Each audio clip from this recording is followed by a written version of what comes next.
बानी पीटीआई को इस्लामाबाद हाईकोर्ट से रिलीफ मिल गया। तोशाखाना 2 केस में जमानत मंजूर, रिहा करने का हुक्म। बानी पीटीआई को ट्रायल कोर्ट में पेश होने की हिदायत कर दी। अदालत ने 10-10 लाख रुपए के मचलकों के एवज जमानत मंजूर कर ली। रिमार्क्स दिए कि ट्रायल के दौरान अगर अदालत से ताउन न किया तो जमानत का ऑर्डर वापस हो सकता है।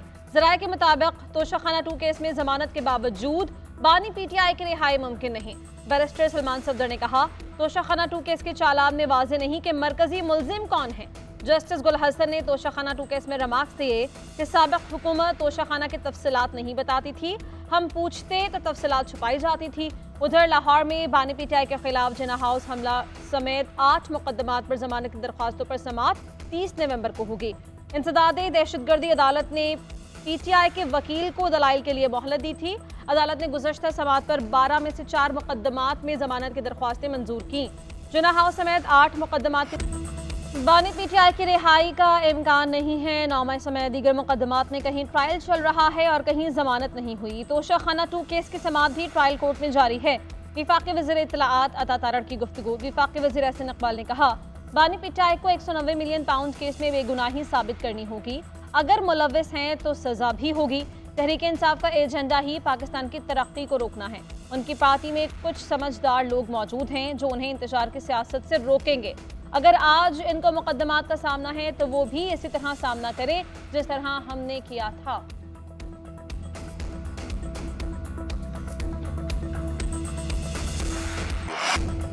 कौमी क़यादत का दहशतगर्दी के खात्मे तक जंग जारी रखने का आज़म। सदर ममलिकत वज़ीर आज़म समेत कौमी क़यादत की बनू में खारजियों के हमले की मज़म्मत। सिक्योरिटी फोर्सेज के जवानों की शहादत पर गहरे दुख का इजहार। सदर आसिफ जरदारी ने कहा कि पूरी कौम मादरे वतन की सलामती के लिए जाम शहादत नोश करने वालों को सलाम पेश करती है। वज़ीर आज़म शहबाज शरीफ ने कहा, कौम के बेटों की कुर्बानियाँ हरगिज़ रायगा नहीं जाने देंगे। अवाम के जानो माल को खतरे में डालने वाले फितना खवारिज को बहुत सख्त कीमत अदा करना होगी। वज़ीर दाखिला मोहसिन नकवी और वज़ीर आला समेत सियासी क़यादत का भी शहदा को खिराज अक़ीदत।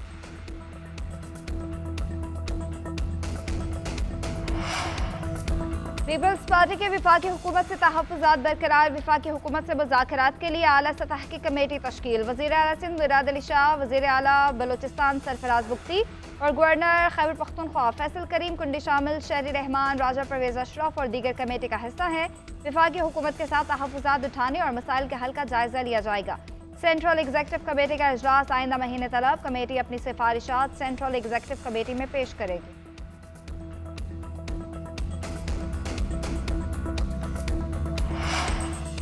पाकिस्तान तहरीक इंसाफ ने ताहाल एहतजाज की इजाज़त ना ली। इस्लामाबाद इंतजामिया को एहतजाज, धरने, जलसे या इज्तिमा के लिए कोई दरख्वास्त जमा नहीं करवाई गई। उधर वज़ारत दाखिला का सख्त इक़दामात का फैसला। इस्लामाबाद में 2 माह के लिए दफ़ा 144 नाफिज। जुड़वा शहरों में सिक्योरिटी के लिए भारी नफरी की तैनाती का हुक्म। ज़राए वज़ारत दाखिला के मुताबिक दौरान एहतजाज शरपसंदी करने वाले तलबा की तालीमी इसनाद और दाखिले मनसूख करने पर गौर। शरपसंद अफराद के पासपोर्ट, शनाख्ती कार्ड मनसूख और सिम ब्लॉक करने का फैसला भी ज़ेरे गौर। उधर पंजाब पुलिस का भी अमन अमान की सूरत हाल ख़राब करने पर सख्ती से निमटने का फैसला। पंजाब भर से 10,700 की नफरी स्टैंड बाय कर दी गई। नंद और भावच की लड़ाई को जिहाद बना दिया गया। कैदी को छोड़ना कौन सा जिहाद है? पंजाब में ही आग लगानी है तो केपी में लगाएं। बानी पीटीआई के कहने पर सानेहा डोमाए हुआ। इनका काम है जलाओ, घेराव और फसाद करना। पंजाब की सीनियर वजीर मरियम औरंगजेब के वार लाहौर में प्रेस कॉन्फ्रेंस में कहा, इनकी जमात में सब सोच रहे हैं कि नंद की साइड लें या भाभी की। 24 तारीख को फैसला हो जाएगा कि पीटीआई फ्रेंचाइज किसके पास जाएगी। वज़ीर इत्तलाआत पंजाब अज़मा बुखारी की भी सख्त वार्निंग। कहा, रियासत के खिलाफ जिहाद के लिए आने वालों के खिलाफ वही इक़दामात उठाएंगे जो दहशतगर्दों के साथ किए जाते हैं।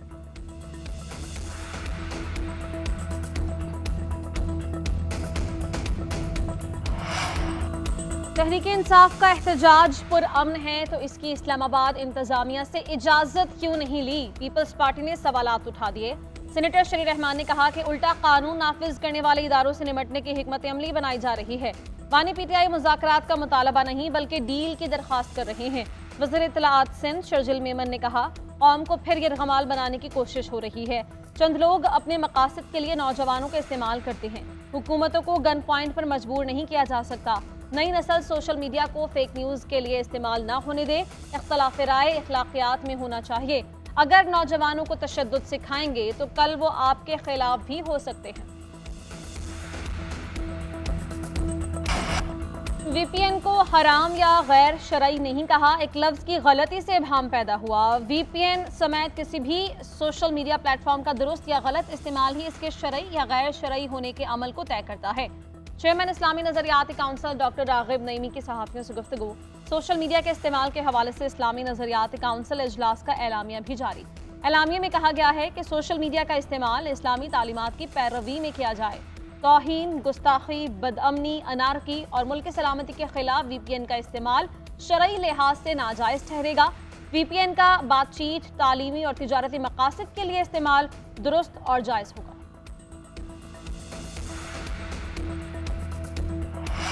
जस्टिस अमीनुद्दीन खान की ज़ेर सदारत आईनी बेंच कमेटी का तीसरा इजलास। आईनी बेंच की कारकर्दगी और शफाफियत को बेहतर बनाने के लिए अहम इक़दामात पर गौर। एलामिया के मुताबिक जस्टिस आयशा मलिक को सिविलियंस के मिलिट्री ट्रायल से मुताल्लिक़ अपीलों के लिए बेंच का हिस्सा नहीं बनाया जाएगा। जस्टिस आयशा मलिक मुकदमे का फैसला देने वाले बेंच में शामिल थीं। अपीलों की सुनवाई के लिए बेंच की तश्कील का मामला जुडिशल कमीशन को भिजवाया जाता है। कमेटी की एक हफ्ते में मुकदमात की दर्जाबंदी की हिदायत। हर रुकन के सामने रोजाना 5 चैम्बर अपीलें समाअत के लिए मुक़र्रर करने की हिदायत। आईनी बेंच की मदद के लिए एक सिविल जज की खिदमात हासिल करने का फैसला किया गया।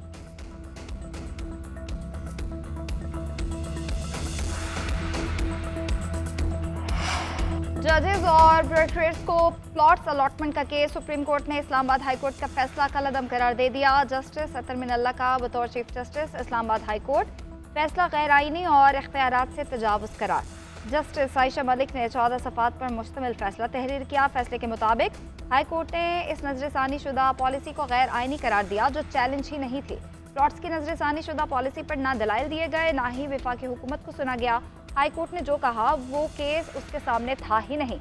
यह आईनी तौर पर नाकाबिल कबूल है कि अदालतें अपने दायरा इख्तियार को वुसअत दें।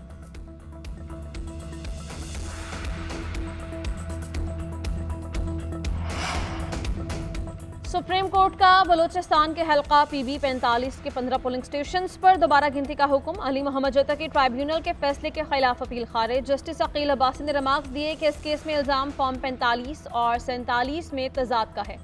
हैरान कुन तौर पर फॉर्म 45 से मुताल्लिक़ इल्जामात दोनों एतराफ से आए। जस्टिस इरफान सआदत ने वकील को मुखातिब करते हुए रिमार्क्स दिए कि इल्जामात बहुत संगीन हैं। शीशे टूटे हुए हैं, एक रात पहले बैलेट पेपर गायब कर दिए गए। उधर पीबी 21 हब में पीपल्स पार्टी के अली हसन की अपील मंजूर। दोबारा गिनती से मुताल्लिक़ मामला इलेक्शन कमीशन को भिजवा दिया। दरख्वास्त को अस्तरनौ सुनकर फैसला करने की हिदायत।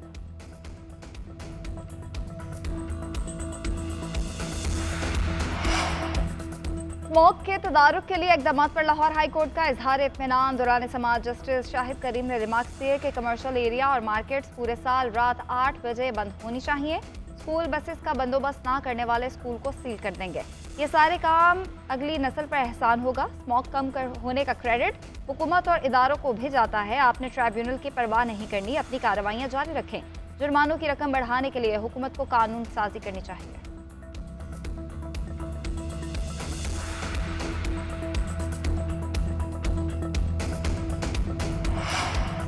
वज़ीर आला पंजाब मरीम नवाज से वज़ीर आला बलूचिस्तान सरफराज बुगटी की मुलाकात। मुल्क की सियासी सूरत हाल पर तबादला ख्याल किया गया। मरीम नवाज ने कहा दहशतगर्द बलूचिस्तान की तरक्की पर असरअंदाज होना चाहते हैं। बलूचिस्तान की तरक्की दरअसल पाकिस्तान की तरक्की है। दहशतगर्दी के मसले के हल के लिए भरपूर मुआवनत करेंगे। सूबाई सतह पर बाहमी ताउन को मज़ीद फ़रोग़ देंगे। पाकिस्तान में तरक्की का सफ़र जारी और सारी रहेगा।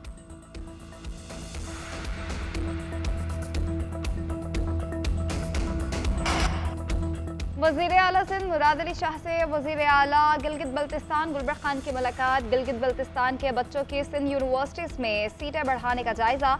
वज़ीर आला मुराद अली शाह ने कहा कि जल्द जीबी का दौरा करके सिंध हुकूमत की फराहम करदा सहूलियात का ऐलान कर दूंगा।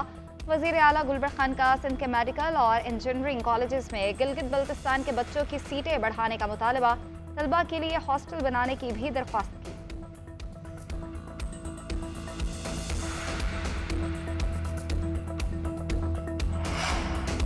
भारतीय दबाव मुस्तरद। पाकिस्तान क्रिकेट बोर्ड अपने मौक़िफ़ पर कायम। हाइब्रिड मॉडल किसी सूरत तस्लीम नहीं किया जाएगा। डेडलॉक के बायस चैंपियंस ट्रॉफी के ऐलान में मज़ीद ताख़ीर का इम्कान है। जराये के मुताबिक स्टेक होल्डर्स ने लचक दिखाई तो शेड्यूल का ऐलान 1 से 2 दिन में हो सकता है। ब्रॉडकास्टर्स और कमर्शियल पार्टनर्स को भी भारी माली नुकसान का खदशा। ब्रॉडकास्टर्स ने पाक भारत मैच न होने पर कानूनी चाराजोई से आगाह किया। आईसीसी जय शाह के जिम्मेदारियां संभालने से पहले शेड्यूल जारी करने का ख्वाहिशमंद। भारतीय मीडिया ने दावा किया था कि भारतीय क्रिकेट बोर्ड ने आईसीसी को हाइब्रिड मॉडल पर राजी कर लिया। दीगर बोर्ड से भी बातचीत कर ली है।